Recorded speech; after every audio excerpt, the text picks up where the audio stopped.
Hello and welcome to another episode of AA Computers and Technology. Today we're going to be taking a look at this Zotac GeForce GTX 750ti video card. Well, what exactly are we going to do today, you ask? Well, first we're going to unbox the card, then I'm going to give you some thoughts on the actual card itself, because as of now I have been using the card in my system for a couple months now, and I just now got around to making this review. Slash overview. Then I'm going to show you some gameplay on this card, which I have already recorded as well. That will be of Dying Light. I will also show its performance in some 3D modeling programs, which is one of the reasons I bought this card. And then finally, I am going to run some benchmarks on this video card. So let's go ahead and get started. So I bought this video card for a budget gaming PC build. Along with gaming, this computer was also going to be used for 3D modeling, video editing, 2D animation, audio editing, and so on. Pretty much everything I do on a daily basis. So that means I couldn't just buy a cheap gaming card such as a GT 740. I wanted something with a lot of CUDA cores, or at least a decent amount, which this card does have. This card possesses 640 CUDA cores. The core clock is, well, the stock core clock is 1033 megahertz, and of course we have 2 gigabytes of GDDR5 RAM on the card itself, and that is clocked at 5400 megahertz. So anyway, that is enough of my rambling. Let's go ahead and open this thing up.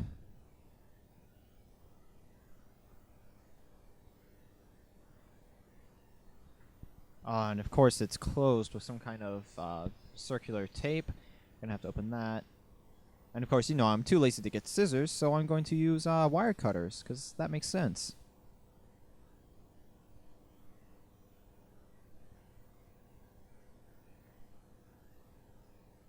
Alright, I'm gonna fast forward through this, because this is ridiculous. Okay, so I finally cut through the tape, and now we are opening the box. And right there you can see the driver and utility CD. That has the Zotac Firestorm utility along with the video card drivers on it. They're the older drivers, so of course you're going to want to go on Nvidia's website and update those. Next you can see a affiliated sponsor card, just giving you some offers. Nothing really too exciting. Here we can see the manual.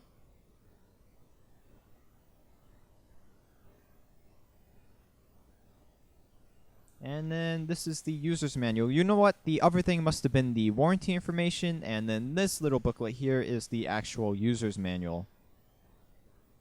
Let's go ahead and lift up the cardboard backing. You can see the card is wrapped up in a nice anti-static bag.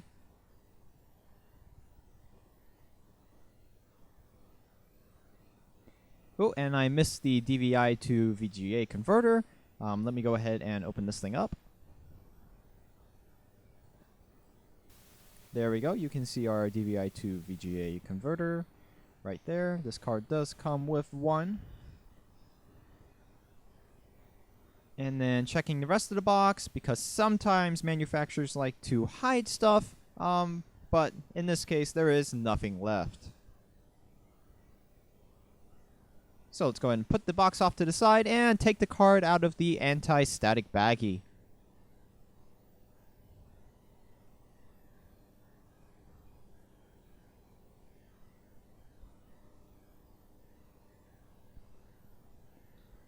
And there you go. You can see the Zotac GTX 750ti.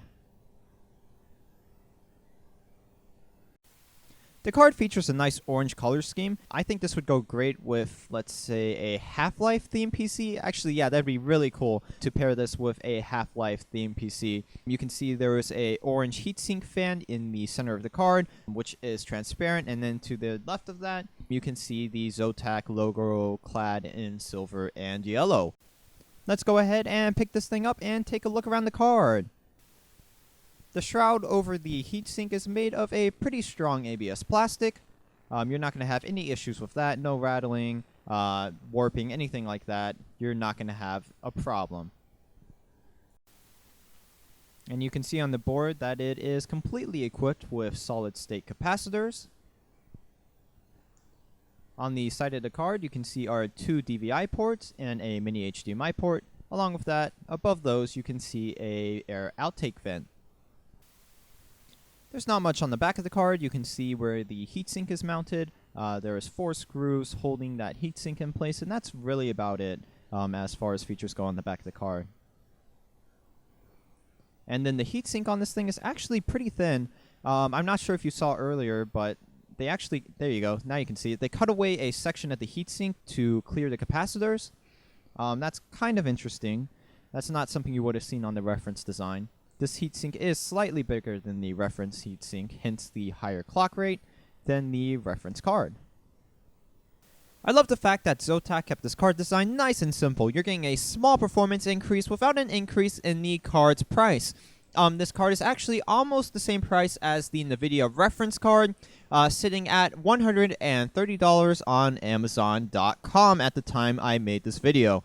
The first thing that I really love about this card is that it is extremely quiet. I rev the fans up to 100% and I still can't hear it over my system fans. So that's number one. Number two, this card runs really cool. I think on average with our stock clock speeds, maybe it will reach 55 degrees Celsius if we're playing a demanding game or rendering a 3D animation. So you have a lot of room for overclocking. And the third reason is that this card design is just really efficient. It's cool, quiet, low TDP, very green card, and of course this particular design by Zotac is nice and compact, so allows you to put it in pretty much any type of PC case. This card was meant to be a low profile, low TDP, mid-range gaming card. And what a lot of companies have done with this GPU is put it on an absolutely ridiculous platform that pretty much jacks up the price by $50 on average. They're adding huge heat sinks, dual fans, they're adding an external power connector to power all of that, and it just seems absolutely ridiculous because the Maxwell architecture is meant to be power efficient. It's a new step forward in efficiency, and what these card designers have basically done is put us a step back by making the cards less efficient by just throwing on extra unnecessary features. And that's why I love that Zotac kept this nice and simple design. It's really nice for the consumer since it's a reasonable price with a practical design. And I just think all of the other designs are silly. I mean, why do you need such a big heatsink, an external power connector, and 2 fans for a low-power GPU? It just seems like a huge waste to me. So props to Zotac for keeping the design nice, practical, cheap, and simple. So that's enough of my ranting. I really think I've gone overboard, maybe a little bit too much this time. Let's go ahead and hit all of the other stuff that I mentioned earlier. First, we're going to move on to the gameplay of Dying Light. So here is how this is going to go down. The first 2 clips are going to be with the cards at stock clock speeds, and then the second 2 clips, I am going to overclock the card using the Zotac Firestorm utility. And of course, I played around with it a lot and found a sweet spot where the game doesn't crash, but it does run at maximum performance. So I have to crank the fan up all the way, crank up the voltage, and crank up the clock speeds, and then we get a pretty decent overclock considering the size of the heatsink of this card and just the overall design of this card in general, since it's really similar to the reference design. And then within those first 2 clips, or each group of 2 clips, I'm going to use, one is going to be recorded with fraps, and the other one's going to be recorded with a camera. And don't freak out. The reason being why is that fraps actually does slow down the game quite a bit. We lose about 5 frames per second. So I'm going to show one clip using fraps without the FPS meter because there's really no point since you're dropping frames due to fraps running in the background. And then the next clip, I'm going to do a camera recording the screen. And we are going to turn the frame meter on so you can see the true performance of this card without fraps recording in the background. Alright, so let's go ahead and take a look at our video settings. You can see them all right here. My screen is at the max resolution, everything's on high, and then everything else is on as well. So let's go ahead and get into the gameplay.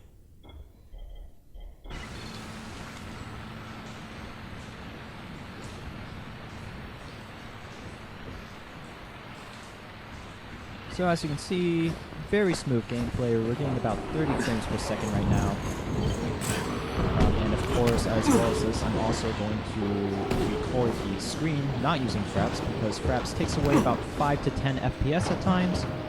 So if we don't use fraps, we get about 35 to 40 frames per second instead of the 30 we're getting now.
So let's go ahead and overclock this card. As you can see, I have the Firestorm utility open. Let's go ahead and go into advanced settings. In the advanced settings, you can see all of these stock clock speeds. I already found the sweet spot for this card as far as overclocking goes. So let me go ahead and set all these settings to what I want them to be. We're going to put this card 240 megahertz over its limit. Yes, 240 megahertz, you heard me right. With that, we need to up the voltage. So let's give it an extra 12 millivolts. Minimum clock. We'll just set that up by 100. Ooh, almost there.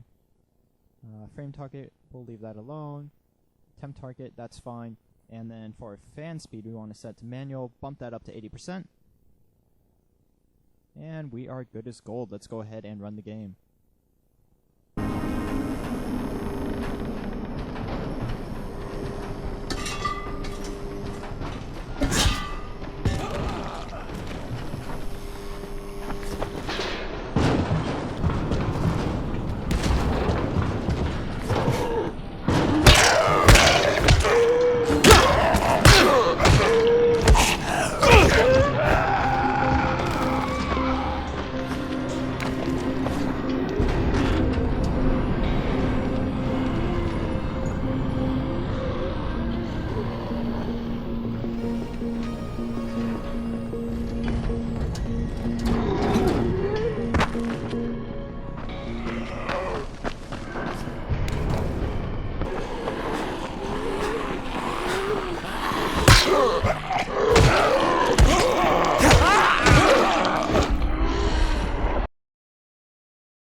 Alright, so now let's go ahead and move on to the benchmark. As you can see, I'm using a older version of Passmark. This is version 7.0.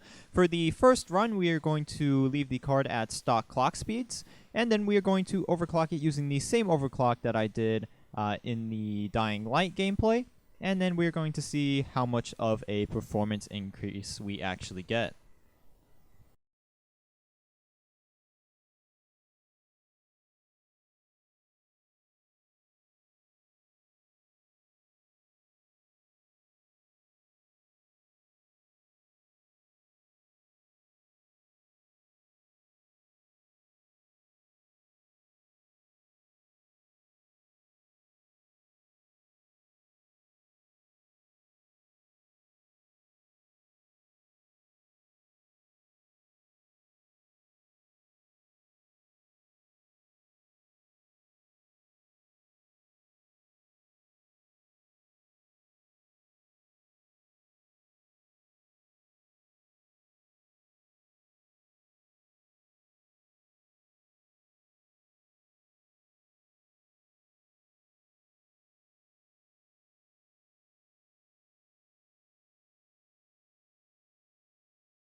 Alright, so clock speeds are cranked up. Let's go ahead and do this.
For my final demonstration, I'm going to run the BMW Blender benchmark on this video card. First, I'm going to run it on the card at stock speeds, and then we're going to use the same overclock that we have been using. And of course, the BMW benchmark has been left at stock settings. So let's go ahead and get started.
To sum this card up, you get a very nice mid-range video card utilizing Nvidia's new Maxwell architecture. You are getting something that is practical, cost-efficient, power-efficient, and on top of that, feature-rich. So, in my opinion, this is a great graphics card for anyone that wants a mid-range video card for gaming, 3D design, rendering, video editing, and so on. For the past couple months I've been using it, I have been very impressed. So if you have any questions, comments, concerns, or critique, go ahead and leave it in the comment section. As I say in all of my videos, I appreciate viewer critique, so if you have something to say to me, go ahead and post it in the comment section. No matter what it is, I don't care. If it's going to make this channel better, go ahead and throw it in there. Don't forget to subscribe to my YouTube channel, and of course, don't forget to hit that like button under the video. Thanks for watching, guys, and I will see you in the next edition of AA Computers and Technology.